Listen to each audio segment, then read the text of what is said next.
So congratulations everyone on getting this far to lesson 10.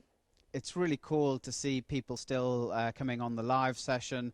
I know we occasionally do have technical issues with that, but you know, you come on the live session, you can see it all happening, you can ask some questions, and then watch it back again on the HD. And you know, that's something I recommend that everybody does, is that they spend some time looking at the footage again and again, and you'll pick something up new each time you watch it. I know when I watch Mary's videos and I watch the On the Bit videos, I always pick up something interesting as well, or even just something that reminds you of something you already know about. I mean, I don't know if anyone's had the experience of suddenly working something out and think, oh, great, you know, that works really well, and then for some reason you kind of forget about it, and then you suddenly get the same feeling again, and it reminds your brain. Well, it is a good thing to keep going over them. So an update on the DVDs. Those will begin production next week. I will start editing video footage down and so on. So I suspect it's probably going to take a couple of weeks for me to finish the editing and get the video going. By the way, if Millie, I don't think it's going to happen because of the microphones. But if Millie starts breathing heavily or something and it kind of cuts across, then do let us know. Millie has a microphone on. Apparently, as a teenager, it's her right to talk back to me. So, I hope I'm fit enough not to be panting away. so we put one on there, but I don't quite know whether she's going to be sort of panting much. She's pretty fit, so she should be okay. So anyway, yes, the DVDs will be coming out soon for those that have paid the extra £10 to get those. All of the techniques that have been discussed over the various lessons are all sort of based on the Ride of the Mind techniques done by Mary Wanless, author of the Ride of the Mind books and DVDs. And, you know, if you want to find more information about Mary, her courses, or get yourself a one-to-one with a Ride with Your Mind coach, then just go to www.mary-wanless, that's WANLESS.com, or just search for on the internet and I'm sure you'll find it. I think she's ranked first or second when you type in Rider Biomechanics. The other thing I would say is our groundwork series has started. We've had quite a lot of people interested in it and have signed up for it, and the first session was yesterday. This is the session that we had the very strange technological failure. Fortunately, we managed to capture everything in HD and the audio and so on. One of the things about doing the groundwork series that's going to be really useful is it will help solve the problem of, until the horse goes right, it's really difficult for the rider to become more right. And until the rider becomes more right, it's difficult for the horse to go more right. So, you know, groundwork is that way into the catch-22 by helping your horse go more right. So, for instance, your horse will be lighter to the contact, it will be better responding to leg aids, and it will understand what to do with its quarters and its forehand, and so on and so on. So, I really recommend getting yourself involved with the groundwork course. The future of the Master Your Riding course, well, the first thing is we'll still keep going through homework as and when we can. You know, I haven't forgotten people's homework. We did put this up as a kind of bonus, and that I will look through it, and we didn't promise I'd get through everybody's, but we still are going to have a look through people's homework, because I think, you know, it's good for me and it's good for you too. The course will be repeated next year, and we will be doing the course with better technology, with a better infrastructure. We'll be having it recorded using the mobile camera that we've got, as in the one that goes over the shoulder that you've seen in the On the Bit series. And we'll talk about that. I think we're going to have to do some really heavy discount for people that have already been on this year's course, if they want to go on next year's course as well.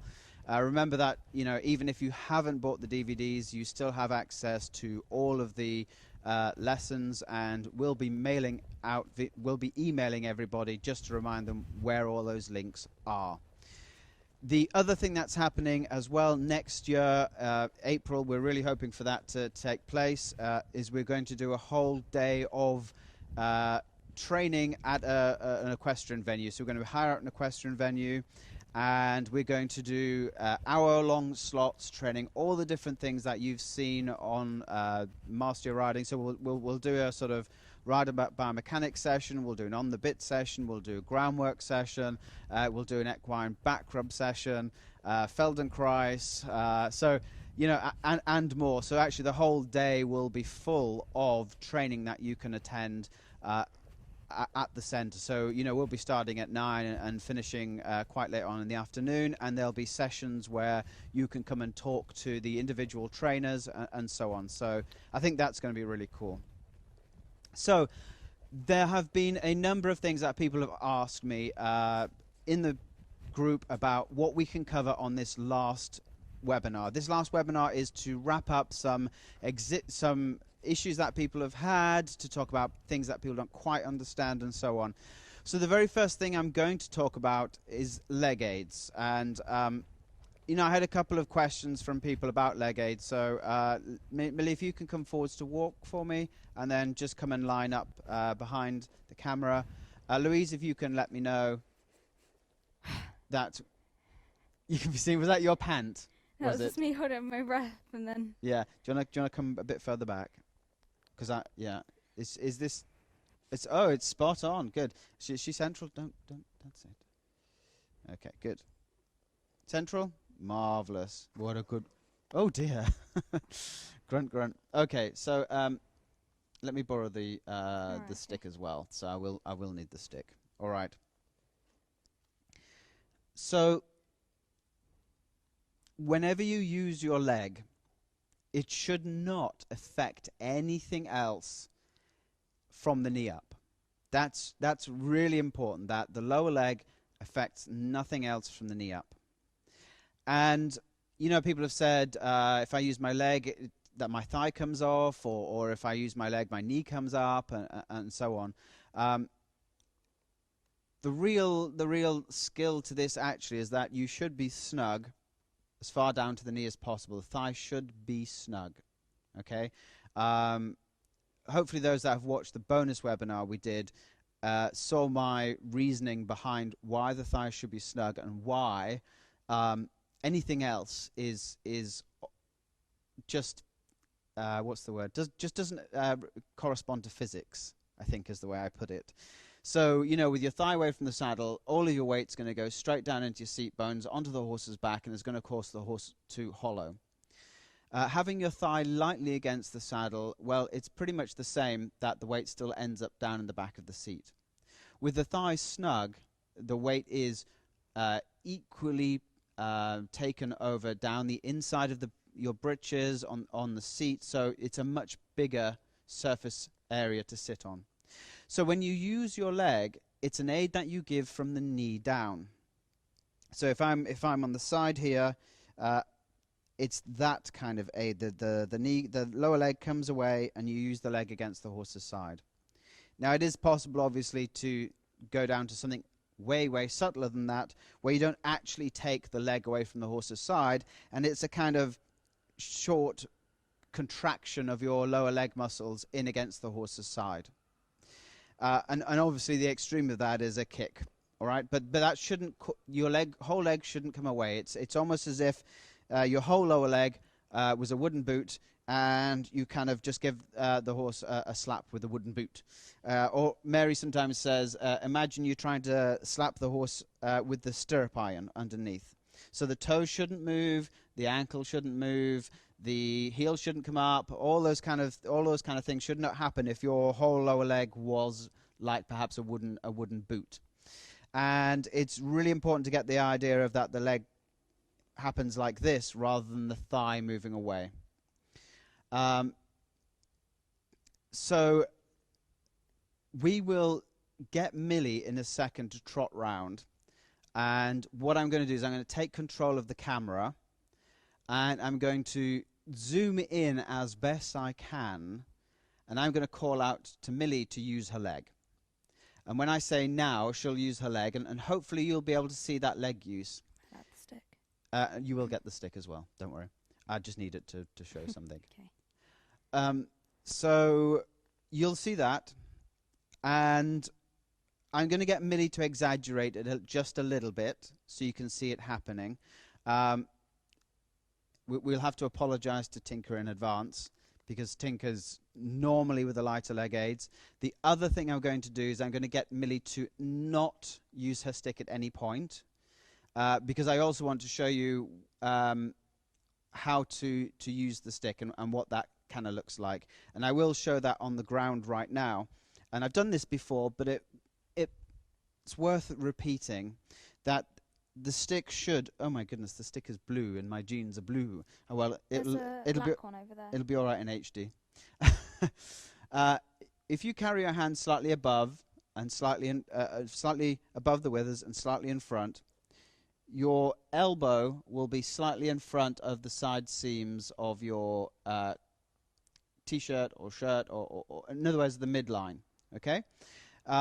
With that being said, what will happen is the stick will go down just behind your thigh, and lo and behold, it ends up just behind where your foot is. And essentially, you are giving your thigh a kind of flick, bouncing the stick off the thigh. She's like, "What are you doing?" Just behind the leg. Now, obviously, the whip, when I did it there, was kind of started going on the end and being really whippy.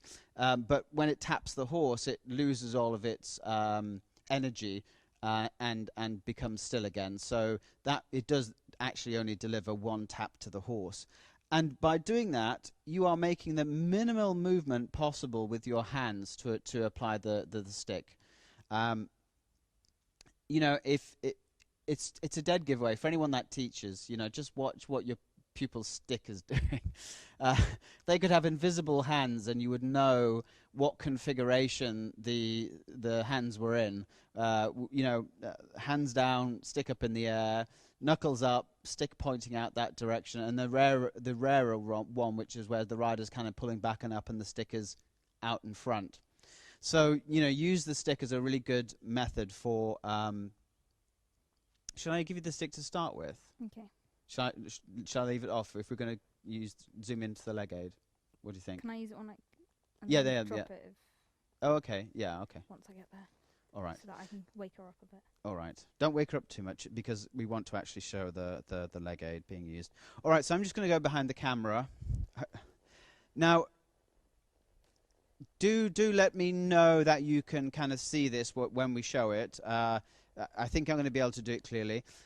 You will momentarily get, unfortunately, the Nobo board displayed in the camera, but for the most of it, Millie's going to do a 20-meter circle at C around me, and I'm going to try and zoom around her. So let me just get control of the camera.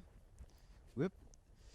Yeah, this may make some of you seasick, but we'll do our best. So you're going to do that's not a 20-meter circle. I know, Millie. I was dropping the stick. You dropped the Oh, you came in and dropped the stick. Okay.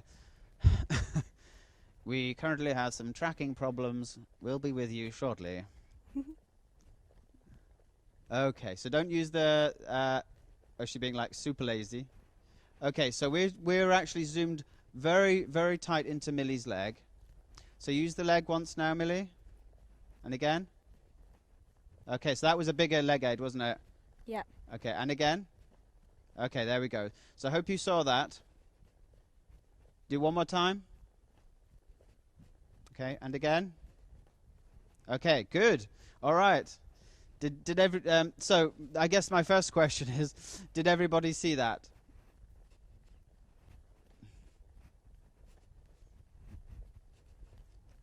And if you didn't, you'll see it in the HD version. But hopefully let us know by typing in whether you actually saw that or not. Okay, and I'm going to give Millie her stick back. Did we get anyone seeing that? No response yet. Okay. Oh, good. Thanks, Lisa. It's really good when people sort of type back to us because we know we're not talking to thin air. All right, walk, Millie. So we're just going to get Millie to walk, and I'm going to hand her the stick now. And we're just going to show the application of the stick. Now, what you'll notice... and what I'm going to do is I'm going to give Millie the stick, and we're going to... oh, actually, we'll do one other thing before I give you the stick, Millie. Sorry, walk on again. I'm just going to show you one more time Millie using her leg. but I'll zoom out this time because what I want you to see is Millie doesn't really change from the knee down. So let's try this again. Okay. So let's see if we can zoom into you. All right, trot on, Millie.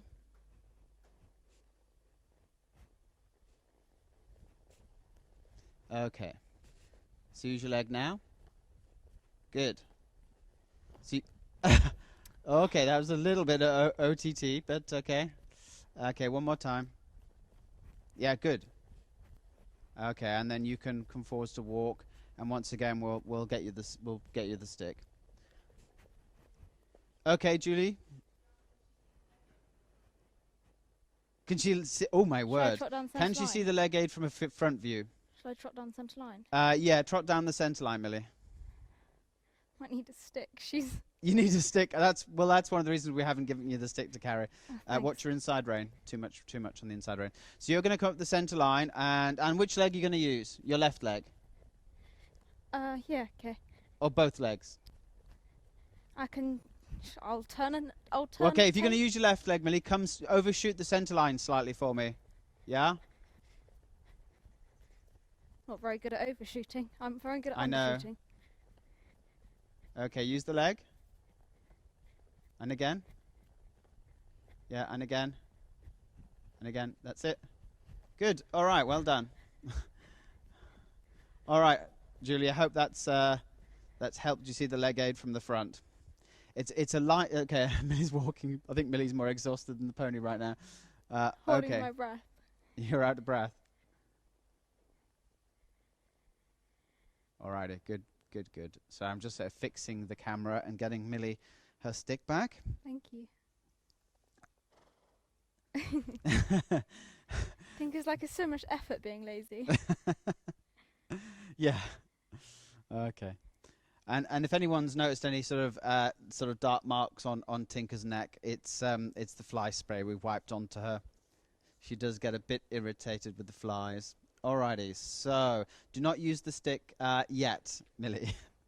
So let her continue being lazy. Yes, I want her to be lazy, and I just want to see it being applied. Now, you may have to watch this in HD to be able to see it. I don't know. I guess we need to be reasonably zoomed in so that Millie's top half is not there, I guess. Oh no. So let's see if I start tracking Millie. Trot, walk. So no, I think actually you can trot. We don't want a shot of the no board camera. So I'm going to try and track you. Okay, so use leg then stick, Millie. Okay, and I think I don't think I'll do another one. And you can get to watch that in HD, because I don't believe we should be just randomly tapping up Tinker just because, as it's a little bit unfair. It's all right then because she was being a smidge lazy, but we'll get that in HD. I think everyone saw the tap, and yeah, thumbs up. Okay, good. And we won't torture Tinker any further for educational purposes. All right. So and forwards to walk, Millie, for now. Okay. Right, next. Oh, are there a couple of questions? Yeah. Am I on camera now? All right. Good. Yeah. Allah says.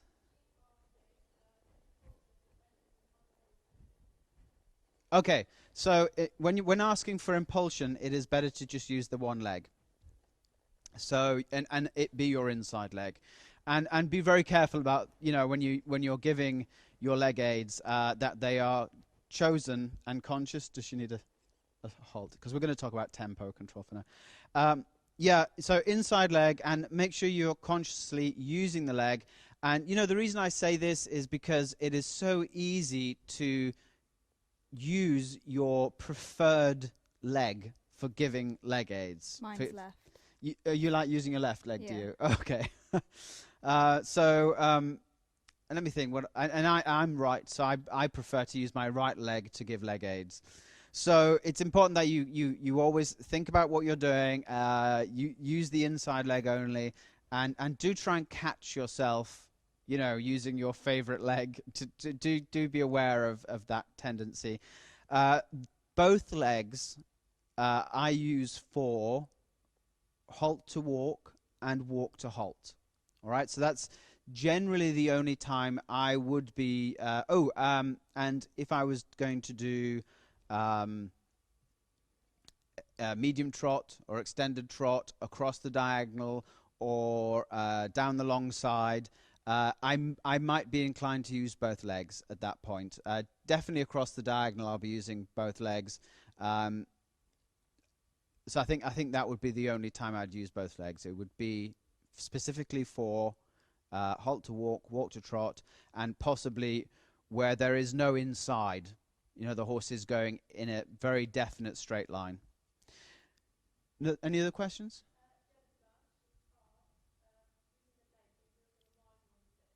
Okay, so Jennifer asks, do you use the leg on the rise or on the sit?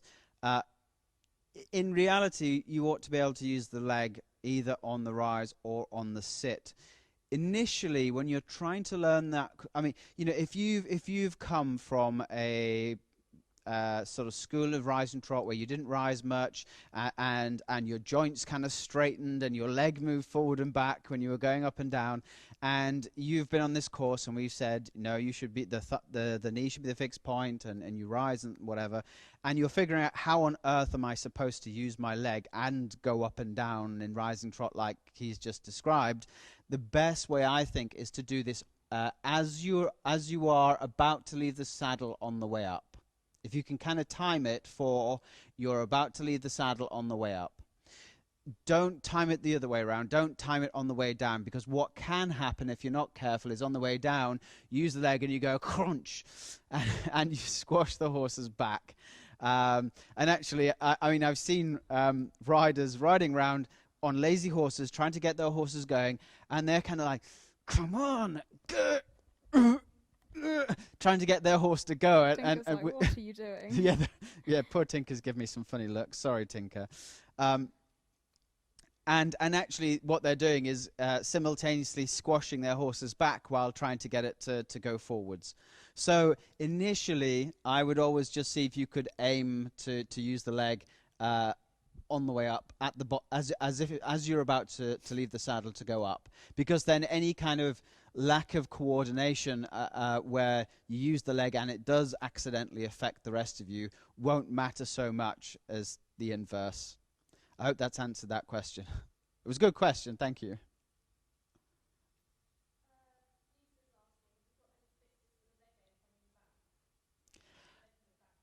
Oh, so is that Lisa, did you say? Was that Lisa? Lisa.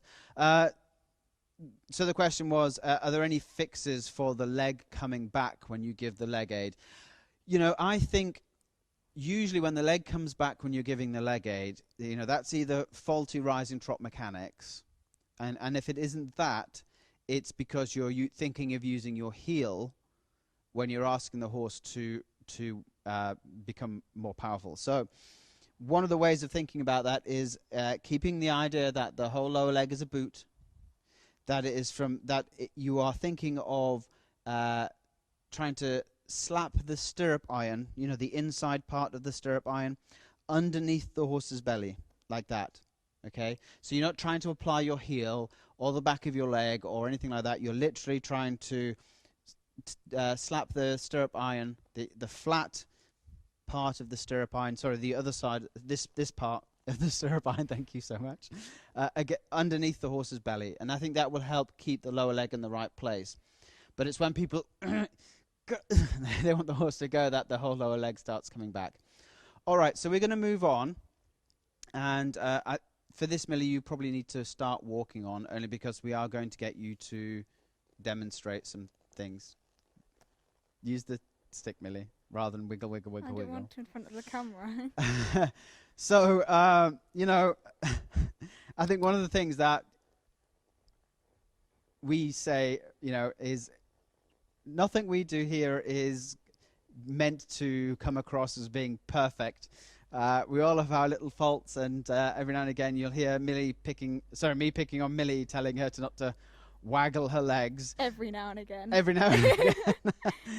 And you know, even the same with her hands. We've had lots of compliments about how great Millie's hands are, and so on and so on. But you know, you only get there by staying, you know, focused on those kind of things, and focused on your position and so on. So, you know, none of us are perfect.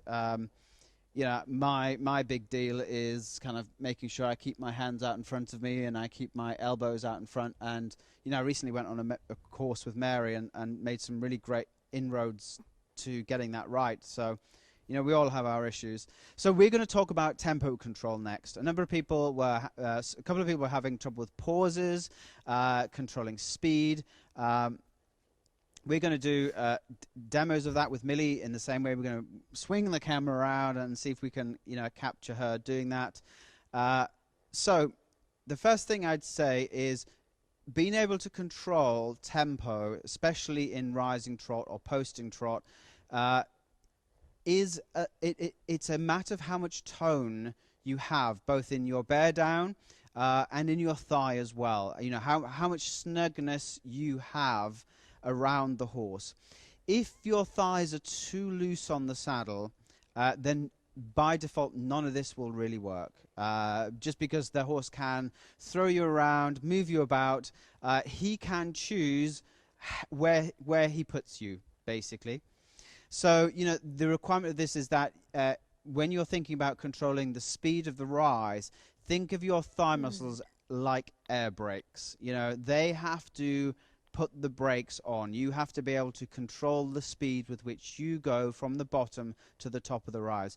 So if you've been having trouble with perhaps doing a double bump when you've tried to add in the pause, or you feel like you get a bit out of rhythm with the horse, this could be that you're making too big of a pause, just for starters. But it could also mean that you aren't providing enough tone in your body or in your thigh to actually enforce that pause, to get the horse to pause for that little bit longer. So of course the idea of the pauses at the bottom of the rise and the pauses at the top of the rise are there in an attempt to get the horse to keep that diagonal pair of legs on the ground for that little bit longer than it normally would. So that's one thing we'll demonstrate is the idea of the pauses. And the other thing that you can use to slow the horse down is to slow the speed with which you go from the bottom of the rise towards the top. And again, you know, how much tone you've got affects this, whether you've got bearing down, you know, whether you can passive resist correctly. But again, it's down to tone and, you know, how much you can control the speed with which you go from the bottom to the top. Let me say, you know, that most riding done on horses that are trying to disorganize the rider are a fight for control. Now, what I mean by that is not a fight for control with the horse, but a fight for control with yourself. So, you know, a horse that is, for instance, Jay, who we use now and again, he would, and by the way, he's got so much better recently, but he would like to speed off at 100 miles an hour. He would like to have control of the speed of the legs and go faster and faster until he can get into his favorite pace, which is canter, at which point he becomes very difficult to ride. And if you switch off for a second, if tempo control and the keeping of the same tempo in your head, if you do not have that from moment to moment to moment, there will be a point at which you will lose it. You know, due to my daughter being here, I have to use the word bleep, but it's usually the oh bleep moment where you realize that you are losing it and the horse is going to start going faster than you can deal with. Now, that oh bleep moment is the moment where you have to fight for control, grit your teeth, stabilize yourself, and refuse to be thrown around by the horse, refuse to speed up, refuse to change to what the horse wants you to do. And, you know, I've had taught riders where the horse was going so fast in the trot it would keep trying to canter. And only when they kind of had the gumption at that oh bleep moment to really stick in there and refuse to get changed by the horse that they got back control again. So, it's kind of a question of tone. It's kind of a question of gumption. Uh, it's a question of avoiding the oh bleep moment. And it's a question of focus, all right? There's no tuning out. On some horses, you have to be focused. Well, I would say on all horses, actually. You have to be focused from moment to moment to moment. On you, on your position, on your stability, on your control of the tempo. Do not check out. Do not let the... I know lots of instructors will say things, let the horse lift you up in the rising trot and relax on the way down. And those words to me mean give the horse permission to do whatever it likes with you, at whatever speed it likes with you. And, the moment things go wrong, you've got no recourse to anything. All right? So don't check out. And actually, there's loads of ways people check out. People check out when they do the, oh, bleep, and that's it. They check out when they go, oh, isn't this lovely? My horse is going really great. Wow, this is cool. They've checked out. They're not thinking about what's happening right now. They check out by going, oh, I am such a useless rider. Why can't I do this right? I've been trying to do this for ages, and I said, blah. It's kind of like the blah, blah, blah, blah going on in their mind. And again, they are not focused on what's going on in the here and now. And then another form of checkout goes, oh, what if my horse sort of tries to take off me in the corner over there, and oh my goodness, he's scared of that thing coming up. I wonder what's going to happen. I hope he doesn't spook. And you've checked out. So, and another form of checking out is, oh gosh, the bills are mounting up at home, and I've got this to do when I get back, and so on. Riding requires huge amounts of focus, and I've given lots of different ways in the past of doing that. But give yourself little ways of rating out of 10. What your bear down is, how good of the tempo control you've got, what the impulsion level of the horse is, and have that list in your head that you keep cycling through that helps you keep it together. Another way of getting control and tempo is to try and figure out where does it go wrong. When the horse starts speeding up, what do you lose? Does your seat go further backwards? Does your thigh come off the saddle? Do you pitch forward? Do you pull your tummy in? There's a whole bunch of things. Do you get left behind? There's a whole load of things that you want to try and figure out where it starts to go wrong. And in actual fact, armed with that information, you can actually start to refuse to change, refuse to get left behind, refuse to hit forward, refuse to pull your tummy in. All those things, that might go wrong. Those are your kind of little trigger points where you can have that extra gumption and avoid the oh bleep moment. Okay, so... and I think actually the other thing I was going to say is the first thought you should have in trot is of tempo. It is really the most important thing. In the scales of training, they stick rhythm at the bottom, and is the very first thing that should be right. And it is so important that encompasses tempo. It's so important. The moment your horse loses tempo and, for instance, speeds up, that could be a sign that it's falling on its forehand, that it's losing its balance, that, you're going around a turn and it just doesn't have the suppleness for the turn. Perhaps it's falling in. When the horse slows down and loses energy and the tempo slows down, all of these are signs that you should be picking up immediately and really, really focused on. Everything else hangs off good tempo control. So if we want the horse to be more energetic, you can't do that without tempo control. You just have a horse that's moving its legs quicker and the tempo speeds up.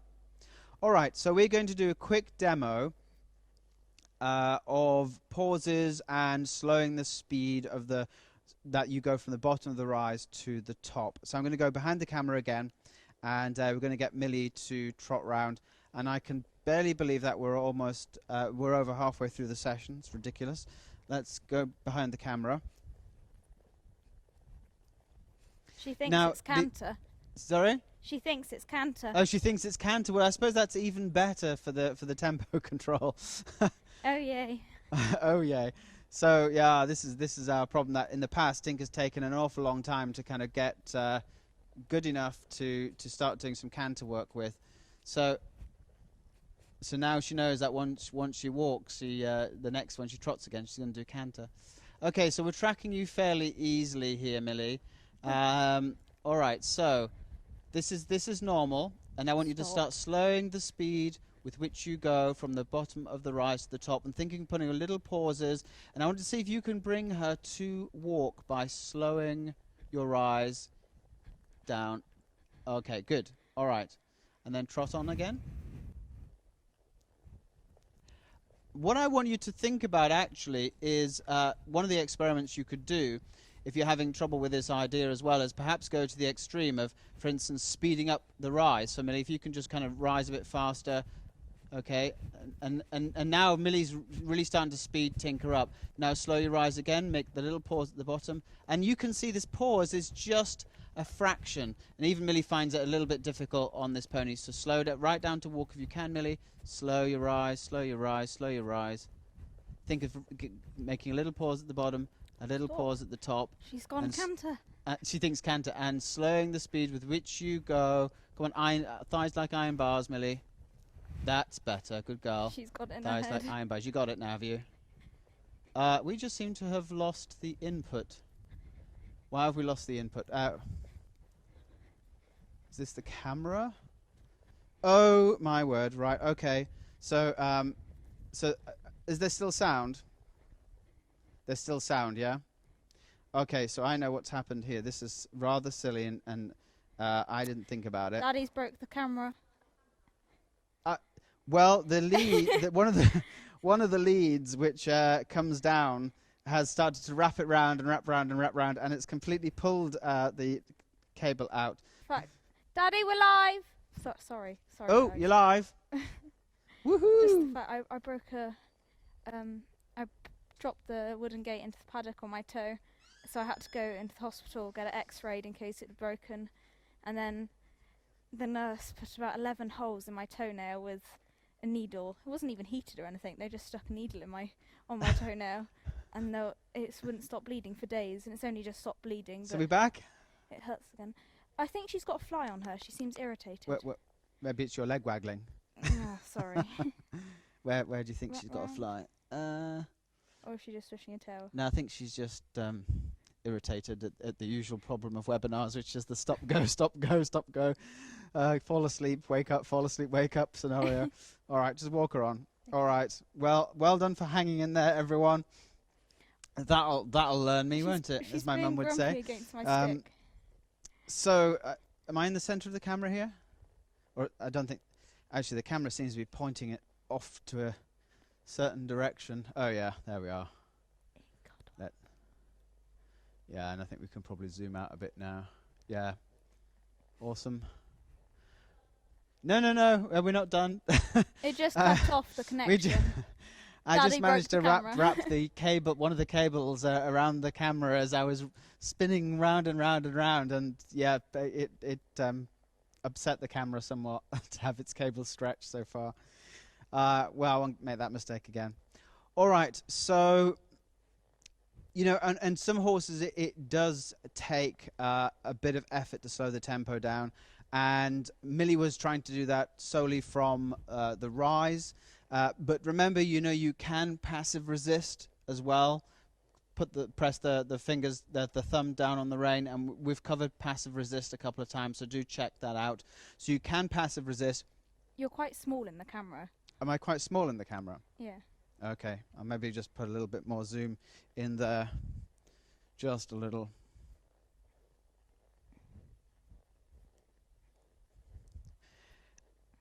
The thing to remember about a horse that is running off or is trying to speed away from you or is being strong, that you're trying to slow down, that you're trying to slow the tempo down, is when you passive resist, be very careful you don't end up doing this or doing this.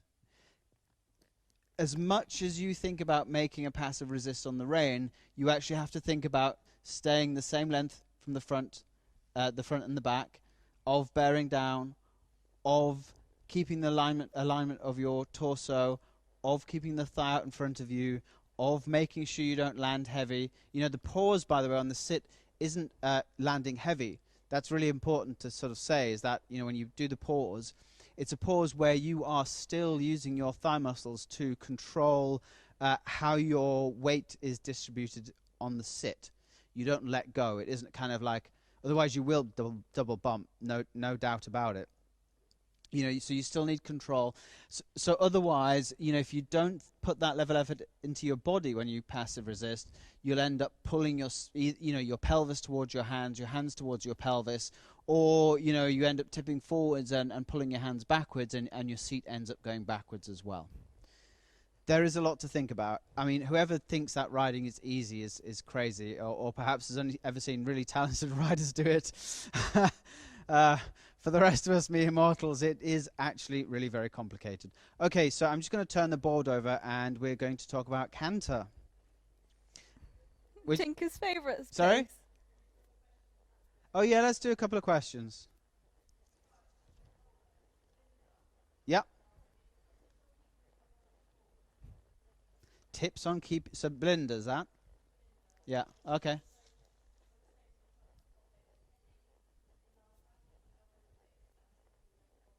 Okay. So I'll answer Belinda's question first, which is any tips on keeping the elbows out in front. I would say for keeping your elbows out in front of you, do the exercise of standing in front of the wall and pushing your hands against the wall as if against resistance, and then step away from the wall and still see if you can keep feeling as though your hands are pushing forwards as if against a resistance. Another way that Mary sometimes describes it is what she calls arm cuffs. If you've got like a cuff, like a hand cuff, but around this part of your arm, and the chain's kind of connected to your ribs, can you keep that chain taut? If it gets slack, it means your elbows have kind of come in, and if you're the kind of rider that lets the reins kind of go out in front of you, it's still quite a nice idea as well of keeping that short. The moment the elbows come back, the chain would slacken. And really, it is keep feeling as I think Mary used to describe this as if pushing a buggy, a baby buggy that has handles, and you kind of you put your arms out. It's the same with a shopping trolley. If you're pushing a shopping trolley, you don't just have floppy arms where you kind of like then push your body into it and start body pushing the trolley along. One has to be able to provide a framework of your arms, and then you push from your core and you push the trolley along. Especially if you've tried to push a heavy one along. When you fail, you then end up like this. But the idea is to keep bearing down, to push the hands out in front and keep them pushed forwards. Keeping your elbows ahead of your upper body is easier said than done by quite a big margin, because what it really assumes is that you have control of your body. You have a completely independent seat, and when you apply pressure with the reins, you won't deform your body in any other way. In other words, that you're stable here, your hands are out there in front of you, and the horse can't change your upper body. Then Ted's question, is that right? Eddie, sorry. Oh, how to keep the elbows fixed without creating tension in the upper body. I honestly don't believe people should be overly worried about tension in the upper body, because there should be some. But it's having the right kind of tension. If you're kind of like this and your elbows are hunching up and that kind of thing, then it's the wrong kind of tension. But really, you should have shoulder blades back. You should be bearing down. You might find your pecs activate when you get it correct. There does need to be some tone. If there is no tone, then essentially the horse pulls and moves you around as it pleases. It's really important to rid yourself of the idea that we should be relaxed up on top of the horse, as if relaxation and tension were some binary options. In other words, hey, you're either going to be tense or you're going to be relaxed. It isn't the case. There is a spectrum between totally relaxed and totally tense. And a rider is along that spectrum. And not only that, there are muscles that should be working and muscles that shouldn't be working. So when a rider has to passive resist, they shouldn't be incredibly strong and bulging in the forearm muscles and so on. You know, if the rider's going to hold something, it's going to be held through their shoulder blades, through the pectoral muscles, and you're bearing down, and there would be tension to stop the horse changing the angles. So once you get your body in the right place, the question becomes is, can you stop the horse from changing your angles without pulling back? Because as I said, the moment you pull back, you are essentially changing your angles. So if you've got your hands in the right place, the rein is the correct length, and the horse wants to yank you forwards, he has to change some of your angles. Right? So he's got to change the angle maybe in the front of your body. He's got to change the angle of the elbow here. You know, there's a whole bunch of angles that he has to make change. Maybe behind your thigh, you know, like this way. He has to change those angles for you to be moved, pulled around by the horse. So it isn't so much a question of do you you know, without being tense in the upper body. It's a question of what do you need to stabilize yourself if the horse is deciding to pull or whatever. And again, it's a continuum, a sort of spectrum, if you like. And I think I talked. Sorry about this. I'm being attacked by a fly that thinks I'm a horse. Clearly, you're laughing at me. So what was I saying? Oh yeah, so bearing down. We've talked about bearing down before, and lots of people ask, "Gosh, this is really hard work. Am I meant to be doing this all the time?" Well, the answer is yes, but again, bearing down doesn't exist on a spectrum of, well, you're bearing down or you're not. You know, there is a, you know, if we take a scale from 1 to 10, well, you know, there's a 0, not bearing down. There's a 1, a 2, a 3, a 4, a 5, a 6, a 7, and I'm trying to, you know, I'm doing a 7 now. An 8's probably going to give me some kind of rupture. 8, 9, 10, and a 10, well, blimey. It's really hard to breathe doing a 10. And you know, I've probably been at a 10 once or twice as the horse is trying something ridiculous. Disappearing off into the distance is usually what might be the ridiculous thing. But you know, so I'm just sort of saying that, you know, don't get fixed on the idea of relaxed or tense. There is a scale, and the same with bearing down. You know, you might walk around if you're practicing bearing down outside of riding, which you should be, and practicing bearing down whilst breathing correctly as well, using diaphragmatic breathing, you should spend some time hanging out at a 1 or a 2 just as you're walking around, and you should experiment with increasing the pressure of your insides to a 2, to a 3, to a 4, to a 5, to a 6, to a 7. And the appropriate level to use is generally obvious to you, because if your horse is trying to throw you around, or is really bouncy, or is wobbling around all over the place, then you will need to increase the level of bear down, the level of preventing the horse from changing your angles. So I hope that makes sense. I know that was a really long explanation, and we've got a short while to do canter now. And so Millie had some interesting issues with canter yesterday, getting off on the correct lead. I wasn't there. I only went off on the wrong lead once. Oh, was it only once? Yeah. Mummy painted a different picture. Well, it was one circle multiple It was one times. circle. All right, okay, so that's not so bad. Because we had a little breakthrough with Millie a few days before where we were really starting to get the canter transitions much neater and so on. And I'll try and get through as much of this as possible. It isn't so easy to demonstrate these kind of things, but we will actually have a look at Millie cantering. I've written down a whole bunch of things. Let me just check my board here as to what we've got left and how much time we've got. So you're definitely not perfect in canter. Yeah. Oh my goodness, we've got like a page and a half to go through. Speed dial. So I think I'll speed up really quickly and talk about this much faster than we talked about before. I'll try and keep it as fast as I can without the fast forward speak. Let's talk about upward transitions first of all in canter. Our nemesis. Yes. So, well, Tinker's nemesis. So we'll talk about incorrect strike-offs first of all. I'm just going to throw some quick fixes out for incorrect strike-offs that may help you get it right. So the first thing to think about is where are you facing when you're asking for the canter transition? Ideally, you should be outside seat bone back, and even as you ask for canter, bring the outside seat bone back a little bit more. Make sure that you're not twisting to the inside or throwing yourself forwards, and that you stay reasonably upright.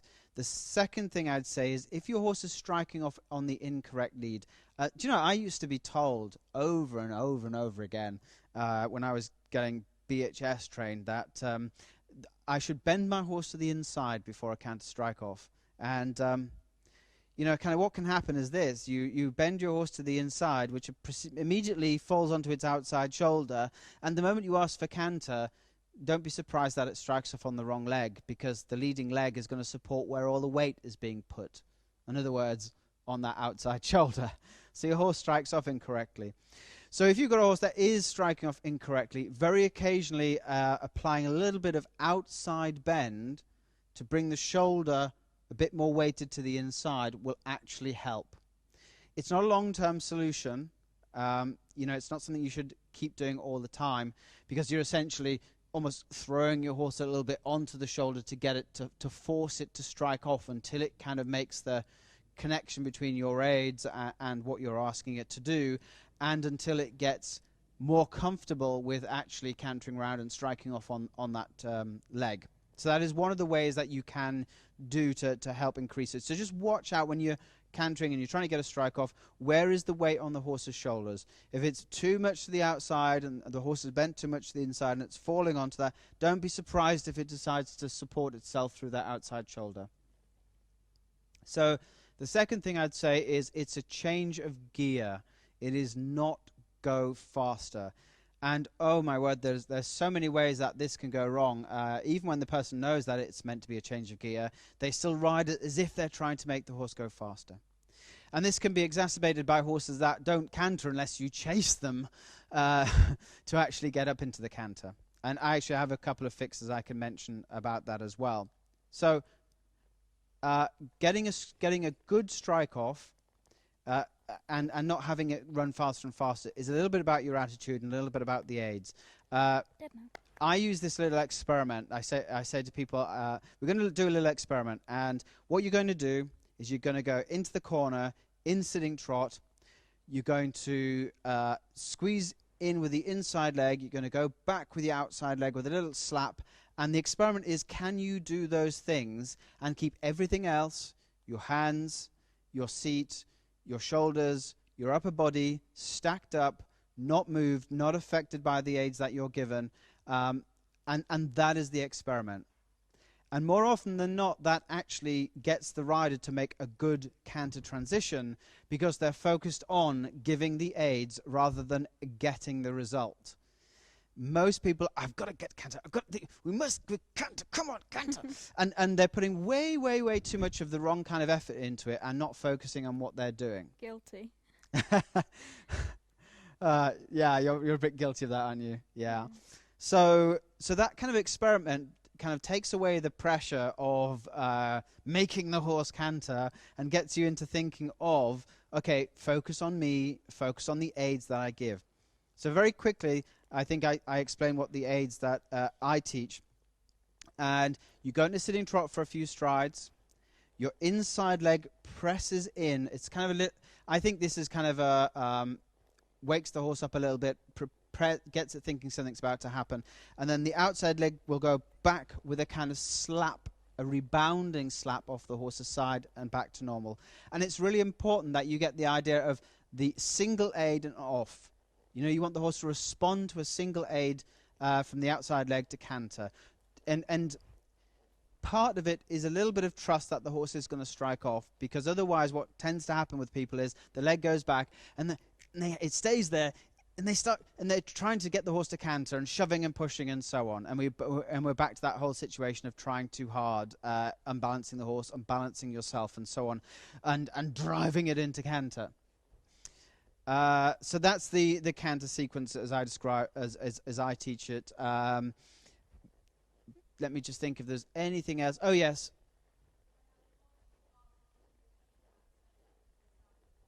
Oh, the sound went a bit funny. Yeah, absolutely. I'll repeat the setup. So go into sitting trot.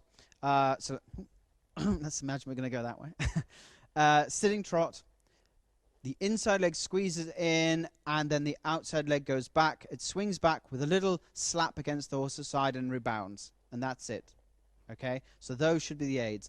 The reason for that particular sequence is if the horse is cantering to the right, it strikes off with the outside... the sequence is outside hind leg, diagonal pair leading 4. So you're really trying to get the horse to start the sequence of canter off with that outside leg going back.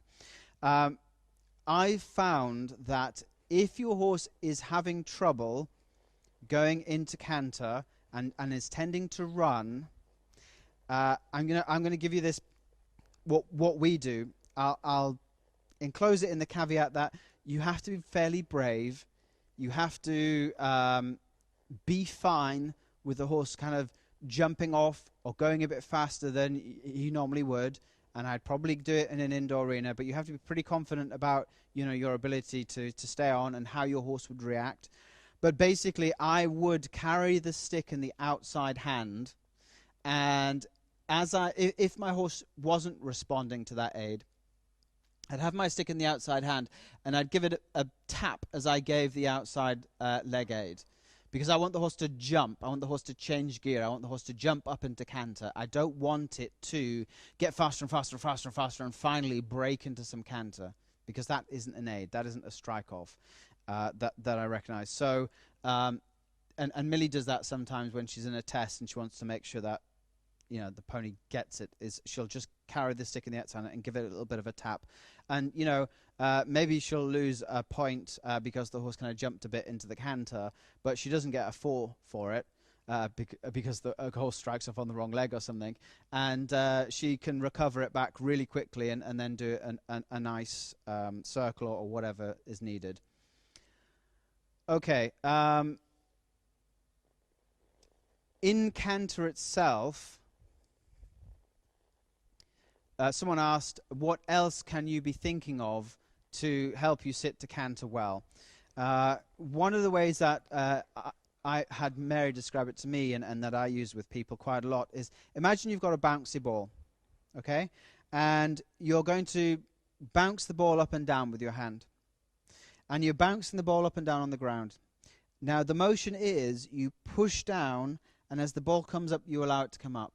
And then you push down, and then you allow it to come up. And this is a sort of metaphor for sitting to the canter. If you're bouncing, what tends to happen is this, is the horse throws you up. So this is the horse. This is you. The horse throws you up, but unfortunately, as the horse starts to come down, you're still on the way up. And then you get this oscillation going, where the horse is on the way down, but you're still on your way up. Like this. And that's kind of how bumping gets set up. And then people bump less and less, and maybe only the back of their backside comes off.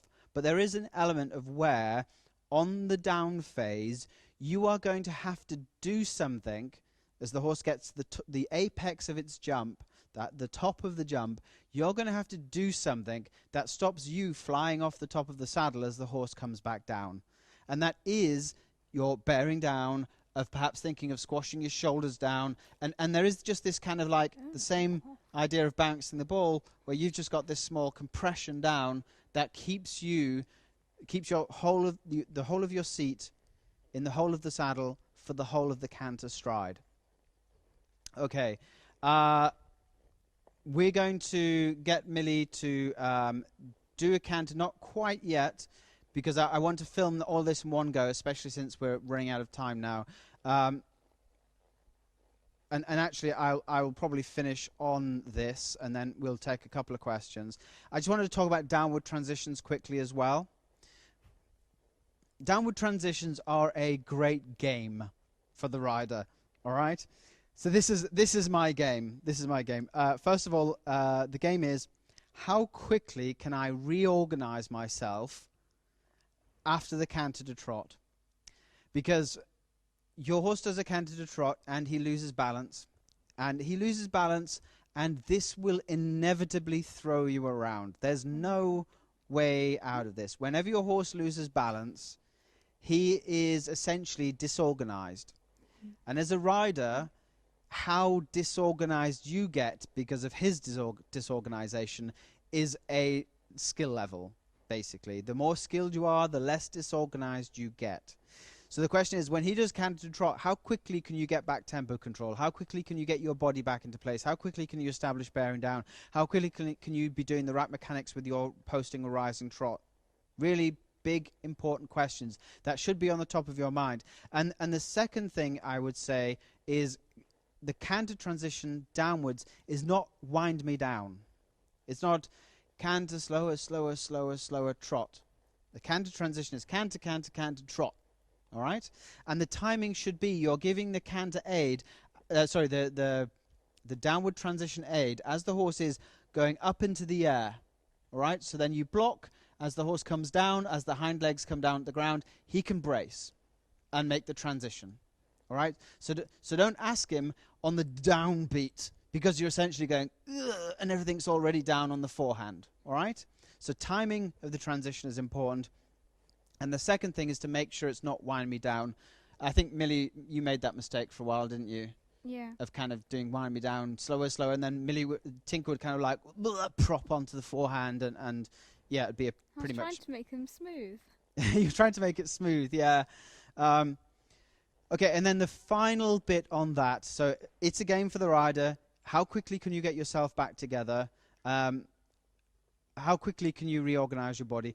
But also, you need to be prepared for the downward transition as you ask. The number of people I've seen make a canter transition, and as the horse trots, they let go. Oh, I've made the transition. And then suddenly their body's all over the place, and they've got no control of the horse. You need to be bearing down, thinking about your angles and so on as you make the transition, and keep thinking about those things. Keep bearing down as you make the transition, as the horse comes into trot. So you are most likely to be best placed to rebalance yourself and be in control. Don't make the transition and think your job is done. There is no congratulating yourself for the transition. There is no timeout. There is no moment between asking for trot and being in trot where you can check out. You have to be totally focused through the transition and expecting there to be rough seas ahead.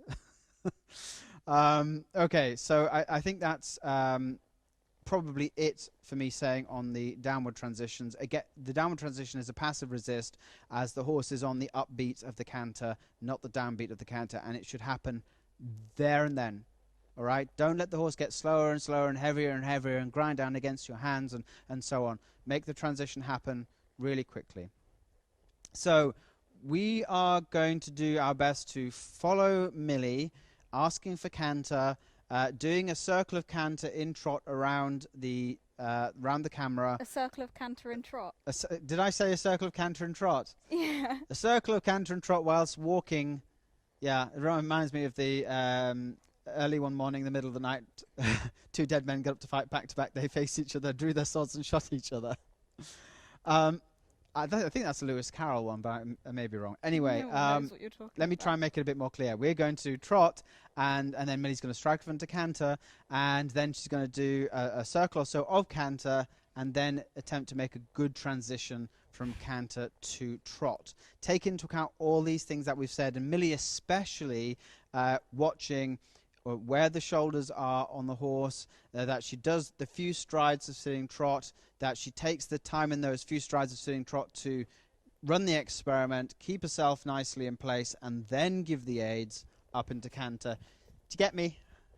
I get you. You get me. All right. So rising trot first, though, Millie. Don't cheat, eh? All right. So I'm gonna come behind the camera. I've brought the cables up around the camera, so hopefully we won't have that same thing of the camera tying itself in knots. And just give me a moment to get the camera off from its fixed position. Wait. She's like, we're cantering, I know it. Oh, she's definitely thinking she's cantering now, does she? Okay, so I'm going to come around the camera here and try and keep Millie in thing. So Millie, where do you want to canter? I will canter coming into the corner at H. Okay, between H and C. Ish. All right. So remember, run the experiment first. That's the big deal. Don't collapse on the sit. Oh, Right. wrong leg, Millie. Oh, no. You do have a problem. All right. Now, okay, so really we'll redo the strike off again. All right, good. Keep it going. Oh, you're going to do it again, I see. Not now though. Not now, though. All right. Too unbalanced. So I would ask maybe between C and M. What do you think? Okay. Otherwise, Thank she you. just anticipates that. She'll just anticipate that corner. Now, I would say you need to be a little bit narrower, Millie, in your sit and your thigh. And keep your outside seat bone Stop. back. Yeah, so make sure you feel as though you face the outside. Alright. Oh, dear. So Mummy was right. You are having a couple of issues. No, trot, trot, trot. Never, never. So this is really great. This is like Millie being taught in action. So Millie, never, never just kind of re-ask in a random place. You know, it's great that you're on the right leg. So keep cantering for now, and we will do the canter to trot transition, okay? We'll see if you can get that right. Yeah, I might get the wrong leg and trot. You never know. Right, so do it over C, yeah? So at C, you're going to ask for the transition. Keep it cantering as if you had no intention whatsoever of stopping. Be prepared, be thoughtful. All right, good job. All right. And then Millie's got herself back organised pretty quick. So you're going to ask for canter one more time. Now this time, Millie, I suggest that you do have a slight bend to the outside if you need to. Yes, and change your stick. So this is what one of the sort of things that we say is have the stick on the outside hand if you need to. Did you use the stick that time? Yes. All right. Steady the trot. She was Steady the trot. anticipating. So outside seat bone back. Face the outside. Get narrow. All right. Good job. Well done. So Millie gave her a tap, and we've got a little problem of her sort of speeding off. Okay, that's better. Better under control. So bum down, bum down. Just keep cantering all the way around, Millie. So just look at Millie's shoulders and notice how Millie is rocking forwards with every stride. It's only a small amount. She's mostly upright. She could be a bit more upright, but she is rocking forward with each stride. And that's really important, and we will talk about that. So Millie, you're going to do a canter to trot again. I want you to be prepared and make a good transition from it. All right, well done. Good. And reorganize yourself. Well done. And then forwards to walk. All right, now what's really interesting about this whole thing is Tinker used to not strike off on the left rein, and now Millie's kind of somehow programmed the pony to strike off on the wrong leg. I programmed it. Programmed it all in one session.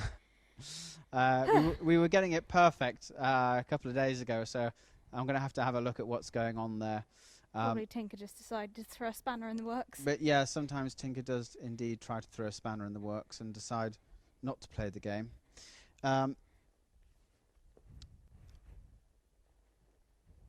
So the last time Millie gave her with a stick, and that caused her kind of launch forwards and strike off. I mean, the trouble with Tinker is the moment you start getting one strike off wrong and the next strike off wrong, you know, it gets into a bit of an issue. So hopefully you saw Millie making the transitions. They were really quick transitions. She reorganized herself really quickly afterwards. What I want to talk to you about very quickly is the rock. And if you watch Millie and actually get yourself videoed as well, is you watch Millie cantering, she's kind of doing this.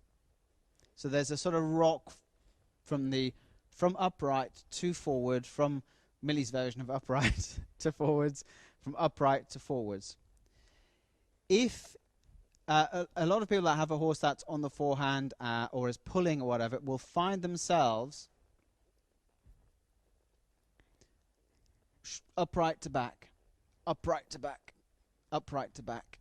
And this can come from being told to sit to the canter by polishing the saddle, for instance. So riders kind of do this and shove with their seat and believe that's sitting to the canter. If you are going from upright to back, you want to start thinking actually of your seat coming backwards and backwards rather than swinging forwards like this. That will help a little bit. If you are leaning back, what essentially you end up doing is, on the downbeat, if someone were to take an instant picture of you, On the downbeat, they'd find this, with the horse on its forehand, all the way on its shoulders, bum up in the air, you've leant back, and all of your force is going forward and down. It's like the horse is sucking you down onto the forehand, and all the force gets transmitted in that direction. With a very slight incline forward and the seat coming back, you're kind of thinking of transferring the weight back. You're refusing to kind of get pulled down into that huge downhill effect that the horse creates on that particular phase of the canter. So hopefully you'll have seen Millie do that. If you watch any of the elite riders, if you watch Charlotte riding, you'll always see her doing this very slight incline forwards. All right? So unfortunately, we've kind of run out of time. Let me just flip my chart and see if there's anything very quickly that I could explain. That's a shame about the canter strike off, Millie, but at least you got it in the end. Yeah. They quite liked it, apparently. Oh, right. Oh, yeah, okay. So the other things for canter, I've talked about the bouncing ball. The thigh should remain snug in all phases of the canter. Keep the thigh snug. Stay narrow. Keep making sure that your foot stays light in the stirrup. You know, it's a kind of killer for being able to sit by. The moment you start pressing into your stirrup, you'll have lost the ability to sit deep. You'll be just lifting yourself up out of the saddle. The other thing to notice is, actually, I'll give you this as a little bit of homework. And next time you canter, notice what's happening to your seat bones. They don't do what they do in walk, which is left, right, left, right. They don't do what they do in trot, which is kind of like more of an up, down, up, down. See if you can write up on the forum what they do for you. They move. I'll give you a hint. They move asymmetrically, and they do so the opposite way around, depending on which rein of canter the horse is in. So it'd be interesting for you to just let us know what your seat bones do in the canter, and after a short bit of while, I'll write up a little piece on seat bone movement in canter. Are there any major questions?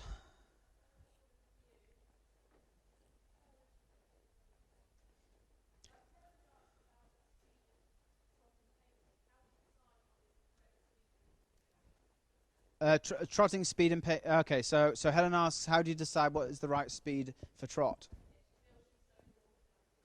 Okay, so I'll tell you this. One of the big indicators of the right speed for the horse is the horse tracking up? All right, so does the footprint of the hind leg land in the footprint left by the front leg? All right, so that's one way you can know the horse is taking the right length of stride.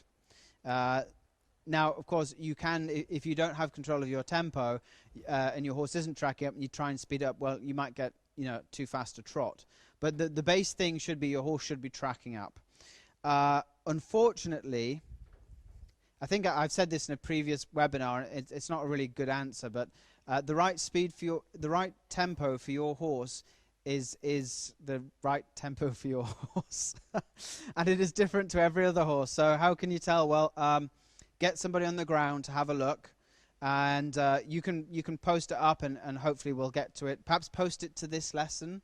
If you post a video of your horse trotting to this lesson 10, so as soon as we get the video up, I'll sort of say you can post your homework to this as well. Just put a video up, and if you're really stuck, don't everybody put one up. We've got enough homework to get through. But if you're really stuck about the right tempo for your horse, just put up a video and we'll rate it. One way is to rate it from 0 to 10. 5 is perfect rhythm with perfect power. 6, 7, 8, 9, 10 is the horse getting faster and faster and faster and faster and more out of control. 4, 3, 2, 1 is slower and slower and slower and slower, and the tempo gets slower as well, and the energy gets, and eventually at 0, your horse is having a catnap. But generally for the horse, it's a matter of experience. I kind of get on a horse and I generally know, no matter what size it is, what the right tempo is for that horse or pony. But there are times when I've watched a video back and thought, do you know what, that's probably a little bit quick. That's a 5.5 or a 6. In other words, getting a bit too quick in tempo. Or I might look at it and go, do you know, that looks a little bit lacking in energy. So that could be, I was doing a 4.5 and it needed to go a little bit more. The tempo needed to be a little bit quicker. But, you know, that kind of comes from experience and seeing lots and lots of different horses and knowing what's correct. So tracking up's an important thing to look for, but you can have a horse tracking up and still going at 100 miles an hour. So, you know, it is tricky and it is a level of experience. So put the video up. I'll do my best. Yeah, one more and I think we'll have to cap it there.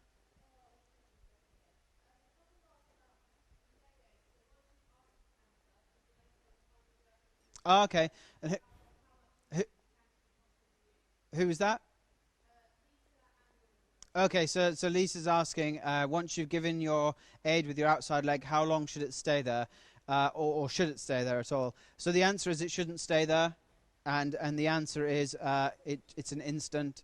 You know, essentially your leg rebounds off and comes back again. It doesn't stay there. And, you know, watch, you know, riders who are doing three-time changes or one-time changes and the legs going ding, ding, ding, ding. And that's kind of the thing you should be looking for. It's off and sorry, it's on and then back off again. Was there another one?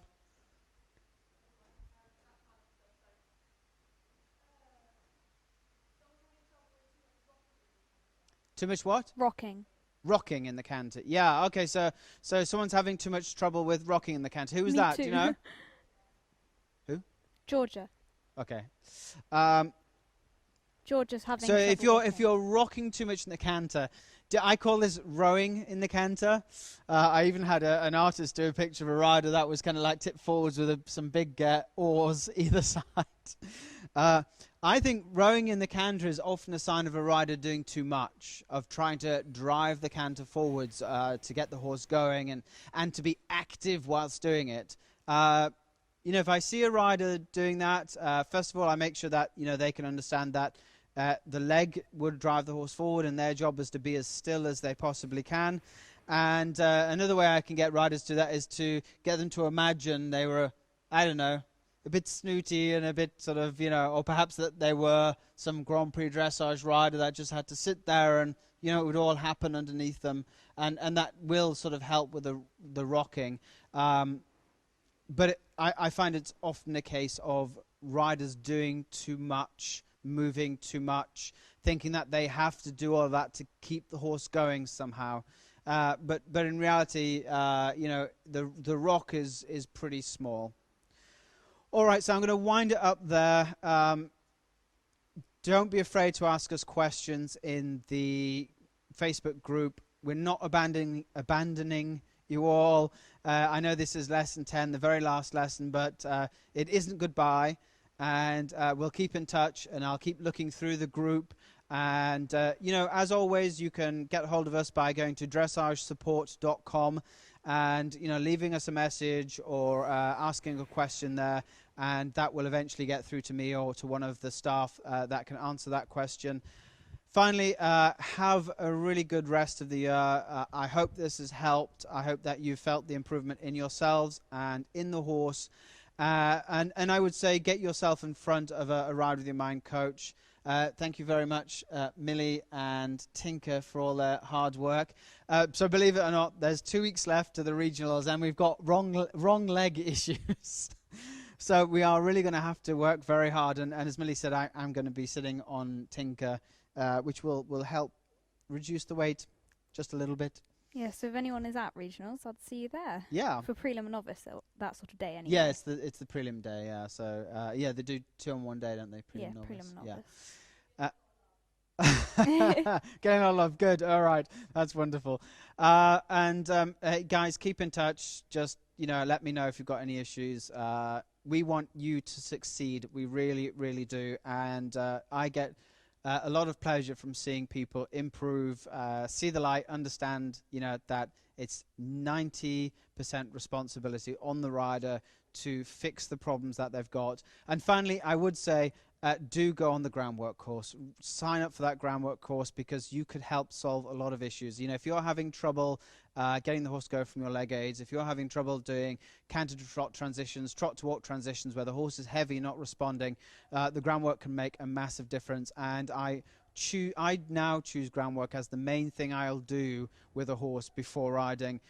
Whereas in the past, I'd only ever consider groundwork if I thought there was a problem I couldn't solve on top.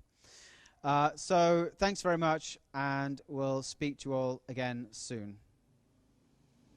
So you just hit stop broadcast at the bottom? The bottom end, yeah? So as you go into the sitting trot, Millie, make sure that your left seat bone is back and down and your right seat bone is up, yeah? Trot on. Left seat bone back and down, right seat bone up. Stay central. Good girl.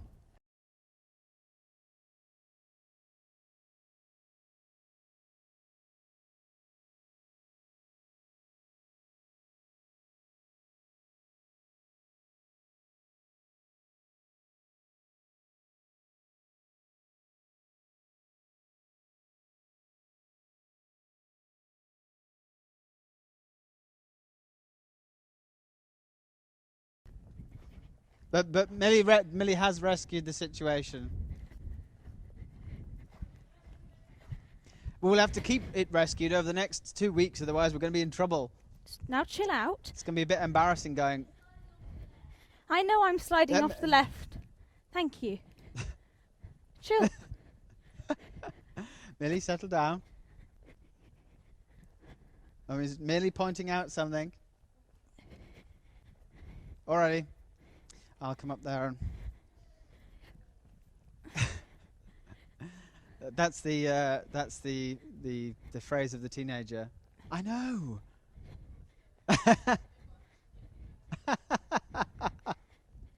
You do bully me somewhat. Eh? You do bully me somewhat. Who did? You. When? Now. You're bullying me. Seriously, Millie, you've got no idea what bullying is. If you You're a think that was bully. bullying. Really? Taking Oh my horsey word, away you from precious me. little snowflake. Do you need a Taking- safe space to go into? Take an epitry away from me.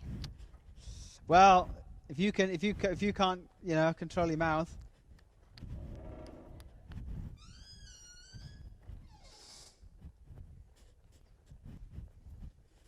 Wait.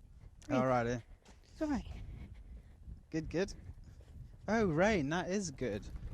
Good.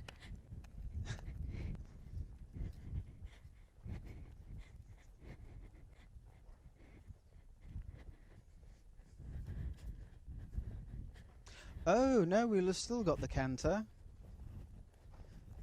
Good. Good girl. Millie.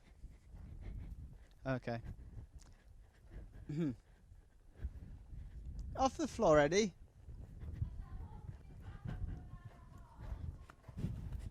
Yeah, I'm finishing now. Actually, Millie, I realise we still do have it recorded. Or that. The canter strike off. Because that transmits up to here, which is recording the feed on Wirecast. So if we move to Wirecast, it's probably still recording. So if we hit the blue